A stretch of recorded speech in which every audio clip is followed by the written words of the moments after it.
Έχουμε όμως στην τηλεφωνική μας γραμμή και τον πρόεδρο του Ελληνικού Δικτύου Μικρών Νησιών, τον κύριο Λευτέρη Κεχαγιόγλου. Καλησπέρα σας. Καλησπέρα σε όσους μας ακούνε από την Ευρώπη και επειδή είστε και διαδικτυακό, καλό απόγευμα και καλημέρα από τον υπόλοιπο κόσμο. Να είστε καλά. Το Ελληνικό Δίκτυο Μικρών Νησιών λόγω γεωγραφικής έκτασης κάνει πολλή δουλειά πάνω στην τεχνολογία, όχι τώρα, εδώ και πάρα πολλά χρόνια. Μας τιμά το σχολείο σας. Αυτό που κάνουμε είναι να παλεύουμε ό,τι μπορούμε καλύτερο για τα μικρά νησιά μας, τους μεγάλους παράδεισους όπως λέμε εμείς. Τα λέμε με αφορμή την Ύδρα, όπου υπάρχει σε εφαρμογή η πρώτη έξυπνη τηλεματική εφαρμογή της Μεσογείου για την Ύδρα και θέλω να μας πείτε για αυτό το application. Ωστόσο δεν κάνετε πράγματα μόνο για την Ύδρα, έχετε δώσει ιδιαίτερη βαρύτητα σε θέματα διαδικτύου, διασύνδεσης, οπτικών ινών κλπ. Οπότε να τα πάρουμε από την αρχή αλλά ανάποδα, με το πιο φρέσκο, με την Ύδρα. Να τα πάρουμε με την αρχόντισσα Ύδρα που λέμε και εμείς. Είναι ένα ευρωπαϊκό πρόγραμμα, χρηματοδοτείται από τη Γενική Διεύθυνση Ευρωπαϊκής Ένωσης, το οποίο προβλέπει τη δημιουργία της μεγαλύτερης σε όγκο και υπηρεσιών τηλεματικής εφαρμογής που υπάρχει σήμερα στην Ευρωμεσόγειο. Είναι μια ομάδα συνεργαζόμενων εταιριών οι οποίοι το υλοποιούν κάτω από την καθοδήγηση μιας ελληνικής εταιρείας, της με μπροστάρι τον καθηγητή του Πολυτεχνείου, τον Μάρκο τον Μποναζούντα. Έχουμε μεγάλα κεφάλαια και στις τηλεματικές εφαρμογές στην πατρίδα μας και για τα οποία είμαστε περήφανοι. Μέσα λοιπόν από αυτή την εφαρμογή που ήδη έχουμε σηκώσει για την Ύδρα, θα ακολουθήσουν και άλλα ελληνικά νησιά και μεσογειακά, μπορεί ο επισκέπτης να βρει το οτιδήποτε φαντάζεστε αφορά κάποιον για να αγοράσει ή να δει κάτι πάνω στο νησί. Αφήστε τη σκέψη σας να πάει σε όλες τις δυνατότητες και όπου μπορεί να φτάσει πιστεύουμε ότι την έχουμε συμπεριλάβει μέσα. Από απλές περιοχές θέσεις να δει στο νησί κάποιος τρισδιάστατα μέχρι θέματα τηλεϊατρικής ή οτιδήποτε μπορεί να φανταστεί και έχει να κάνει με το εμπόριο πάνω σε ένα νησί. Δηλαδή έχω δυνατότητα να δω και 3D πράγματα στην Ύδρα.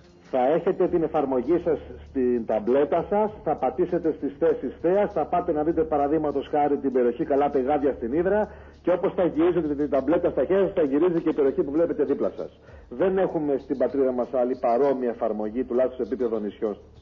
Και κάτι παρόμοιο δηλαδή ετοιμάζει να κάνει τώρα η Αθήνα, αλλά είναι αρκετά πιο πίσω από τις εφαρμογές τις δικές μας.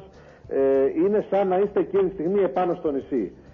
Συν το ότι υπάρχουν και κάμερες ζωντανές που μπορείτε να δείτε τον καιρό ανά πάσα στιγμή που βρίσκεται στην Ύδρα, αλλά και να πετάξετε εικονικά με αεροπλάνο πάνω από το νησί και να το φέρετε γύρω-γύρω ολόκληρο. Μάλιστα. Για ποια άλλα νησιά προετοιμάζετε αντίστοιχες εφαρμογές? Μετά από την Ύδρα, για τα ελληνικά νησιά θα σας πω εγώ που είμαστε υπεύθυνοι. Ναι, για τα ελληνικά θα πούμε. Τα δικά μας θα διαφημίσουμε. Ακριβώς. Ως Ελληνικό Δίκτυο Μικρών Νησιών έχουμε ήδη ολοκληρώσει τη συλλογή στοιχείων στη Χάλκη, στην Τήλο, στην Ιθάκη, στον Κάλαμο και στον Καστό της Λευκάδας και ακολουθεί το Αγκίστρι, το Μεγανήσι και η Καία. Αυτά είναι τα πρώτα 8 ελληνικά νησιά που θα μπουν μέσα στην εφαρμογή. Πολύ φιλόδοξο το σχέδιο και πολύ μεγάλο για τα μικρά νησιά. Κοιτάξτε, θα πρέπει λίγο όταν λέμε μικρά νησιά να μην τα φανταζόμαστε και κάτι σαν την αμαία της ελληνικής υπαίθρου. Πιστεύουμε ότι το δικαιούμαστε, είμαστε από τα μορφότερα μέρη στη Μεσόγειο, τα ελληνικά μικρά νησιά. Έχουμε κέφι, όρεξη και γιατί όχι να βγούμε μπροστά. Όχι, προς Θεού, αν κάποιος δεν έχει κάνει κυκλάδες και μικρές κυκλάδες, δεν ξέρει τι σημαίνει Αιγαίο. Ακριβώς. Δηλαδή, ωραία και τα μεγάλα δεν λέω, αλλά άμα δεν κάνεις μικρές κυκλάδες, δεν πας Χάλκι να πας και σε πανηγύρι, δεν ξέρεις τι σημαίνει ζωή. Συμφωνώ απόλυτα 100%. 100% σε όλα αυτά είπατε. Και για τη Χάλκι και για τις μικρές κυκλάδες. Φυσικά, και για όλα τα νησιά μας ούτως ή άλλως, διότι άλλη βιομηχανία δεν υπάρχει σε αυτή τη χώρα, στο πάρουμε κάποια στιγμή χαμπάρι και ας είμαστε σοβαροί, αλλά αυτό σε δεύτερη κουβέντα και σε άλλη εκπομπή. Δεν είναι οι μόνες προσπάθειες που κάνετε όσον αφορά τη διασύνδεση των ελληνικών μικρών νησιών με τον κόσμο της τεχνολογίας και του ίντερνετ. Οπότε έτσι θέλω να πούμε στους ακροατές μας 2-3 πράγματα για όλα όσα κάνει το Ελληνικό Δίκτυο Μικρών Νησιών και αφορούν την τεχνολογία. Κοιτάξτε να σας πω, Ο στόχος ο δικός μας είναι να δικτυώνουμε αυτά τα ελληνικά μικρά νησιά, τα οποία δεν έχουν στον ήλιο μοίρας εισαγωγικά όσον αφορά την ελληνική δημόσια διοίκηση, να τα δικτυώνουμε με το κέντρο της Ευρώπης, την Ευρωπαϊκή Ένωση Βρυξέλλες, γιατί και σε αυτό το περιβάλλον θα ζήσουμε. Είναι λοιπόν δεδομένο ότι όπου μας δίνεται ευκαιρία να βοηθήσουμε κάποιο ελληνικό μικρό νησί να παίξει σε εισαγωγικά ανταγωνιστικά την υπόλοιπη Ευρώπη και τα υπόλοιπα ευρωπαϊκά νησιά, είμαστε δίπλα του. Μία από τις εφαρμογές που αντιλαμβάνεται ο κάθε ένας Ευρωπαίος πολίτης μπορεί εύκολα να αναπτυχθεί στα νησιά μας είναι οι τηλεματικές εφαρμογές. Ναι, βέβαια. Είτε αυτό αφορά οπτικές ίνες, είτε μπορεί να αφορά ακόμα και τη δημιουργία μιας ξεχωριστής, ας πούμε, τηλεόρασης για τα νησιά όλης της Μεσογείου ή όλης της Ευρώπη. Προς αυτές τις κατευθύνσεις λοιπόν κινούμαστε. Έχουμε αρκετά θετικά αποτέλεσματα και σε άλλα μικρά νησιά, ειδικά στο κομμάτι της οπτικής ίνας, αν και σιγά σιγά ξεπερνιέται τώρα και η οπτική ήνα όπως τρέχουν τα γεγονότα και πάμε για άειλες ίνες στην εποχή μας. Εν πάση περιπτώσει, δίνουμε και προς τα εκεί τη μάχη μας. Ελπίζουμε να φέρνοντας πιο κοντά, αν θέλετε, τα δρόμενα της ζωής των μικρών νησιών και στους απόδημους μικρονησιώτες, ειδικά στις μακρινές υπήρους, στην Αμερική και την Αυστραλία.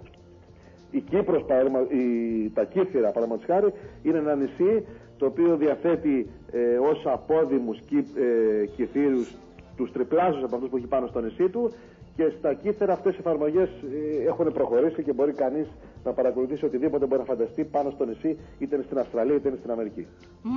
Υποθέτω ότι είστε σε συνεργασία και με άλλες χώρες αλλά και με την Ευρωπαϊκή Ένωση, έτσι δεν είναι? Βέβαια. Έχουμε και θεσμικό ρόλο σε όργανα της Ευρωπαϊκής Ένωσης και είμαστε και το επίσημο μέλος της Ελλάδας στην Πανευρωπαϊκή Ομοσπονδία Δικτύων Μικρών Νησιών. Απλά να σας πω με την εμπειρία μας ότι έχουμε πολύ ακόμα απόσταση να διανύσουμε μεταξύ Νότιας και Βόρειας Ευρώπης και στις τηλεματικές εφαρμογές.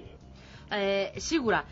Ωστόσο, βλέποντας και ποιες άλλες χώρες μετέχουν στο European Small Islands Federation, που είναι Γαλλία, Δανία, Εστονία, Βρετανία, Ιρλανδία, Ιταλία, Σουηδία και Φιλανδία, εντάξει, και στις σκανδιναβικές χώρες υπάρχουν πολλά μικρά νησιά, αλλά σαν το δικό μας τον όγκο και τον αριθμό δεν υπάρχει, έτσι δεν είναι? Να σας πω, θα την αντιμετωπίζουμε την αλήθεια κατάματα. Σαν αριθμός νησιών υπάρχουν και χώρες με περισσότερα από εμάς. Ναι. Εκεί, βέβαια, η Φιλανδία, παραδείγματος χάρη, έχει αυτή τη στιγμή 1000 κατοικημένα νησιά. Εμείς δεν έχουμε παραπάνω από 250 σαν χώρα. Όμως δεν έχει καμία άλλη χώρα τον αριθμό των κατοίκων και τη φυσιογνωμία που έχουν τα ελληνικά μικρά νησιά. Δηλαδή, να καταλάβετε κάτι, το ένα νησί της Φιλανδίας από το άλλο, η απόσταση η οποία τη διανύει ένα σκάφος κιλά σε εισαγωγικά πάνω σε σειρματόσκηνα, για να καταλάβει το μέγεθος. Δεν μπορούμε να συγκρίνουμε αυτά τα δύο νησιά με το Καστελόζο το δικό μας σε σχέση με τη Ρόδο, είναι εντελώς διαφορετικά τα δεδομένα. Και αν μου επιτρέπετε να κάνω και μια παρένθεση, επειδή έχω επισκεφθεί σχεδόν όλων των βόρειων χωρών τα μικρά νησιά, νομίζω ότι διαθέτουμε τα ομορφότερα. Καλά, αυτό είναι χωρίς δεύτερη συζήτηση. Και αν θέλετε, η επιλογή της Ύδρας ήταν απόλυτα αξιοκρατική και οι Βόρειοι Ευρωπαίοι, αν αποφάσισαν, πιστεύω ότι και αυτοί την Ύδρα θα επέλεγαν. Μάλιστα. Να ρωτήσω, τα προγράμματά σας είναι συγχρηματοδοτούμενα? Βέβαια. Προέρχονται κατά βάση από την Ευρωπαϊκή Ένωση. Έχουμε πολύ καλύτερη εμπειρία από χρηματοδοτήσεις από την Ευρωπαϊκή Ένωση από ό,τι έχουμε από την πατρίδα μας. Λυπούμαστε που το λέμε, αλλά αυτή είναι η πραγματικότητα. Και ένα άλλο θετικό στοιχείο που έχει, πιστεύουμε ότι τα συγχρηματοδοτούμενα προγράμματα της Ευρωπαϊκής Ένωσης είναι πιο ευρωπαϊκά ολοκληρωμένα, μια και απαιτούν τη συνεργασία τουλάχιστον άλλων 4 με 5 υπόλοιπων ευρωπαϊκών χωρών. Θα θεωρούμε ότι είναι πιο κοντά στη φυσιογνωμία της ζωής που θα ζήσουμε σε μια ενωμένη Ευρώπη. Οι ανάγκες που έχουν τα ελληνικά μικρά νησιά όσον αφορά την διασύνδεσή τους με τον κόσμο, με την κεντρική διοίκηση, ποικίλει από νησί σε νησί ή πάνω κάτω έχουν τα ίδια χαρακτηριστικά? Θα έλεγα ότι πάνω κάτω έχουν τα ίδια χαρακτηριστικά. Πρώτο πρόβλημα σε όλη την ελληνική νησιωτική επικράτεια είναι η σύνδεση, το ακτοπλοϊκό. Αλλά όταν θα μιλάμε για σύνδεση νησιών, καλό είναι για μεταφορές πρέπει να μιλάμε και για τις 3 κατηγορίες και να μην τα ξεχωρίζουμε. Δηλαδή, όπως μιλάει και η Βόρεια Ευρώπη, μιλάμε για μεταφορές ανθρώπων, πραγμάτων και δεδομένων. Οτιδήποτε από τα 3 αφήσουμε πίσω είναι μισή προσπάθειά μας. Θα πρέπει εγώ σε ένα μικρό νησί να μπορώ να μετακινηθώ εύκολα, να μεταφέρω αυτά που χρειάζεται να μεταφέρω και να μπορώ να κάνω και μεταφορά των δεδομένων, τα data μου που χρειάζομαι προς το κέντρο. Καταλαβαίνετε τις εφαρμογές των data σε όλα τα επίπεδα. Βεβαίως. Υγεία, οικονομία, ανάπτυξη, οτιδήποτε μπορεί να φανταστεί ένας άνθρωπος. Βεβαίως, και επειδή υπάρχουν και νησιά απομακρυσμένα που η πρόσβαση σε κάποιο μεγαλύτερο με καλύτερες υποδομές, για παράδειγμα υγείας, δεν είναι πάντα εύκολη και δεν είναι και εφικτή, αν θέλετε, και λόγω καιρού, το να μπορείς να προσφέρεις υπηρεσίες τηλεϊατρικής σώζει ζωές. Δηλαδή δεν είναι πολυτέλεια, είναι ανάγκη. Να σας αναφέρω μόνο μία εφαρμογή που έχουμε στην εφαρμογή της Ύδρας που είχε να κάνει με θέματα τηλεϊατρική. Εκεί λοιπόν, πατώντας κανείς σε ένα κουμπάκι εκεί που λέει Cardio Express, συνδέεται ζωντανά με το γιατρό. Εάν έχει κοντά του και ένα μηχανάκι, κάνει επιτόπου ένα καρδιογράφημα, δεν του κοστίζει τίποτα. Και αν ο γιατρός, ο οποίος ξέρει σε ποιο σημείο επάνω στο νησί βρισκόμαστε της Ύδρας, κρίνει ότι πρέπει να μας μεταφέρει με ελικόπτερο, εμείς δεν κάνουμε τίποτα άλλο, αλλά περιμένουμε με ευθύνη του γιατρού να έρθει ελικόπτερο να μας πάρει. Αυτή η εφαρμογή υπάρχει και είναι δωρεάν στην εφαρμογή της Ύδρας. Αλλά ξανάρχομαι πάλι λίγο τώρα στα μικρά νησιά και σας λέω ότι υπάρχει καλύτερη γεωγραφική περιοχή από τα μικρά νησιά της πατρίδας μας να ξεκινήσει το e-government να έχει πλήρη εφαρμογή. Δεν υπάρχει άλλο, έτσι δεν είναι? Βέβαια, έχετε δίκιο, διότι το να έρχεσαι σώνει και καλά είτε στην Αθήνα είτε στην πρωτεύουσα της περιφέρειας είτε οπουδήποτε αλλού δεν λύνει το πρόβλημα. Σκοπός είναι να μπορούμε με 1, 2, 3 κλικ τη γραφειοκρατία να την νικήσουμε. Έτσι ακριβώς, και θα πρέπει κάποια στιγμή να φτάσουμε και στο ένα κλικ. Ένα κλικ θα πρέπει να είναι αρκετό για να μας δει τα προβλήματά μας. Να σας αναφέρω λίγο τα κύθυρα. Σήμερα, για να μπορέσει ένας επιχειρηματίας να βγάλει μια άδεια μιας επιχείρησης, θα πάει σε 3 διαφορετικούς νομούς για να εξυπηρετηθεί. Θα πάει στη Λακωνία κάτω, θα πάει στην Πάτρα, θα πάει και στην Αττική. Αντιλαμβάνεστε ότι τον 21ο αιώνα δεν είναι συνθήκες επιβίωσης μιας κοινωνίας οι σημερινές. Πρέπει να βρούμε τον τρόπο, πρέπει να τρέξουμε, να φτάσουμε εκεί που έχουμε τις δυνατότητες και μπορούμε.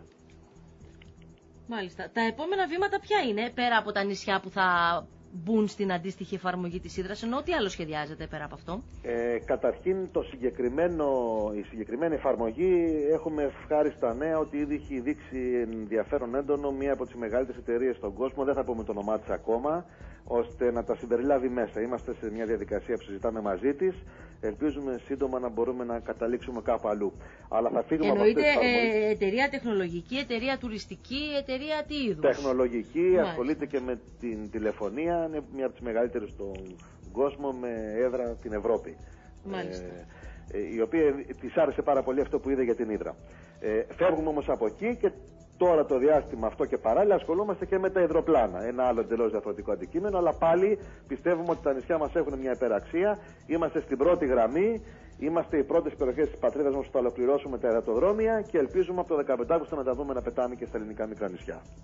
Εντελώς άλλος τομέας, αλλά και τα δύο έχουν να κάνουν με τον αέρα. Καλό να τον αναφέρουμε. Το δίκτυό τους. Άλλωστε το ελληνικό δίκτυο μικρών νησιών έχει και ξεκάθαρη άποψη για το ακτοπλοϊκό θέμα των νησιών. Βέβαια, το παλεύουμε εδώ και χρόνια. Είναι κάτι που το οφείλουμε στους εαυτούς μας, το οφείλουμε στο Δήμαρχο της Πύλου, τον Τάσο τον Αλιφέρα, έναν πρωτεργάτη της ανάπτυξης και των ανθρωπίνων δικαιωμάτων, όχι μόνο στα ελληνικά μικρά νησιά, αλλά στην Ευρώπη ολόκληρη.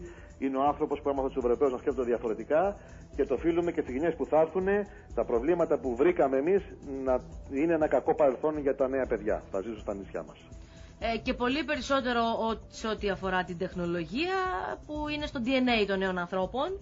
Είναι τόσο εξοικειωμένοι και μπορεί να αλλάξει με ένα κλικ που λέμε τη ζωή μας. Να σας φέρω ένα παράδειγμα. Πριν μερικά χρόνια, αν θυμάμαι καλά, ο πρέσβης της Κίνας στην Τήλο έπαθε ένα καρδιακό επεισόδιο. Η Τήλος είναι ένα από τα πιο ανεπτυγμένα στην τηλεϊατρική νησιά στη Μεσόγειο. Πέσανε πάνω τους λοιπόν οι άνθρωποι στο νησί, τον έκαναν καλά τον πρέσβη, έφυγε ο πρέσβης, γύρισε, πήγε στην Αθήνα, μετά πήγε στο Λονδίνο και γύρω στην πατρίδα του δήλωσε, προσέξτε κάτι, ότι έπαθα καρδιά σε ένα ελληνικό μικρό, έπαθα καρδιά στο εξωτερικό και ευτυχώς που το έπαθα σε ένα ελληνικό μικρό νησί και όχι στο Λονδίνο, γιατί στο μικρό νησί σώθηκα από την τηλεϊατρική, ενώ στο Λονδίνο θα πέθαινα κατά τη μεταφορά μου στο νοσοκομείο λόγω της κίνησης που ήδη υπήρχε στους δρόμους από τα αυτοκίνητα. Καταλαβαίνετε πού μπορεί να μας πάνε οι τηλεματικές εφαρμογές στην εποχή μας. Αυτό δεν θα έπρεπε να το έχουμε κάνει σημαία και να το έχουμε κεφαλαιοποιήσει? Πιστεύετε ότι διαφωνούμε? Καθόλου. Δηλαδή έχεις έναν πρεσβευτή ο οποίος είναι και πρεσβευτής, Και δεν τον έχεις κάνει σημαία. Και προχθές έφερα παράδειγμα την Πύλο με το Λονδίνο. Βέβαια. Έθιξε τα κακά του Λονδίνου και τα καλά που έχει η ελληνική νοσοκομική επικράτεια. Μάλιστα. Να σας ευχαριστήσω πάρα πολύ. Και εγώ να είστε καλά, καλή δύναμη και καλή συνέχεια στην εκπομπή σας. Θα ανανεώσουμε το ραντεβού μας όταν θα έχετε έτσι ωραία τεχνολογικά νέα ξανά. Βέβαια. Τα επόμενα 2 νησιά που αφορούν την περιοχή της Λευκάδας είναι κοντά να έρθει η μέρα που θα τα παρουσιάσουμε και αυτά. Σας ευχαριστώ πάρα πολύ. Και εγώ να είστε καλά, καλή συνέχεια. Να είστε καλά κι εσείς. Γεια σας.